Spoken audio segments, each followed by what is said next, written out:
Personal finance is often sold to us as a math problem, a cold calculation of spreadsheets and no-spend challenges. But that's a hollow way to look at your life. True financial mastery is actually a balancing act between three distinct forces: the money you bring in, your income, the money that leaves your hands, your expenses, and the intentionality you apply to both of your budget. If you ignore one, the others will eventually collapse. In 2026, we aren't just looking to survive the month. We are looking to architect a reality where our capital serves our character. Let's start with the engine: income. Many people treat their income as a fixed, immovable object, a number decided by a boss or a market. But in today's landscape, your income is your greatest wealth-building tool. We have to stop viewing it as just a paycheck and start seeing it as seed capital.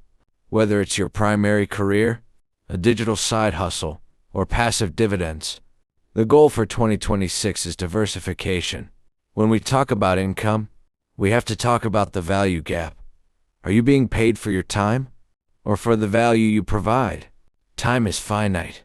Value is not. Increasing your income isn't always about working more hours. It's often about increasing your skill floor so that every hour you give to the world is worth 4 times what it was last year. This is the offensive side of personal finance. Without a strong offense, your budget has nothing to protect. Then, we have the defensive side: expenses. This is where most people lose the war before they even realize they're fighting. In a world of one-click purchases and subscribe and forget models, our money doesn't just walk away, it evaporates. Expenses are like friction in a machine. A little bit is necessary for the parts to move, but too much will grind the whole thing to a halt. We have to distinguish between static expenses, the rent, the utilities, the things that keep the lights on, and dynamic expenses. Dynamic expenses are the emotional ones. They are the things we buy because we're tired, or bored, or because we want to signal a status we haven't actually earned yet. When you look at your bank statement, don't just see numbers. See the hours of your life you traded to get that money. When you buy a $100 pair of shoes, you aren't spending $100. You're spending 3 or 4 hours of your life. Is the trade worth it? Usually, the answer is no. This brings us to the budget. If income's the fuel and expenses are the friction, the budget is the steering wheel. A budget is not a restriction. It is a permission slip. It is you telling your money where to go instead of wondering where it went. A 2026 budget needs to be fluid.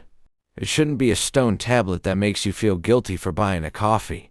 It should be a strategic plan that ensures your past self has paid the bills, your present self is enjoying life, and your future self is being taken care of through investments. We use the 50-30-20ness rule as a skeleton, but we put the flesh on it ourselves. 50% for what you need, 30% for what you want, and 20% for the person you're going to become in 10 years. The reason most people fail at this isn't because they can't do the math. It's because they don't have a clear view of the battlefield. They are fighting in the dark. You can't optimize what you don't measure. You need a centralized location where your income meets your expenses, and your budget finds its voice. This is why I'm so passionate about the way we track our journey. It shouldn't feel like a chore. It should feel like an evolution. To help you bridge that gap between knowing and doing, I've built something for you. Over at Soulful Digitals, I've released the 2026 Personal Finance Tracker. It is a free resource designed to help you see the interplay between your income and your expenses in real time. It's not just a spreadsheet. It's a dashboard for your freedom. At the end of the day, personal finance is about one thing: agency. It's the ability to say yes to the opportunities that matter and no to the distractions that don't. It's about building a fortress so that when the world gets volatile, your home stays peaceful. Don't wait for a better time to start. The best time was yesterday. The second best time is right now. Go to the link in the description. Get your tracker at Soulful Digitals, and let's start turning those numbers into a life you actually want to live. If this conversation resonated with you, it means you're Ready to stop letting your finances happen to you and start making them happen for you? We're building a community here, dedicated to intentional wealth and digital clarity. If you want to be part of that journey in 2026, hit the subscribe button and join the circle. It's one small click for you, but it helps us keep this space independent and soulful. I'll see you in the next one. Thanks for watching and subscribing.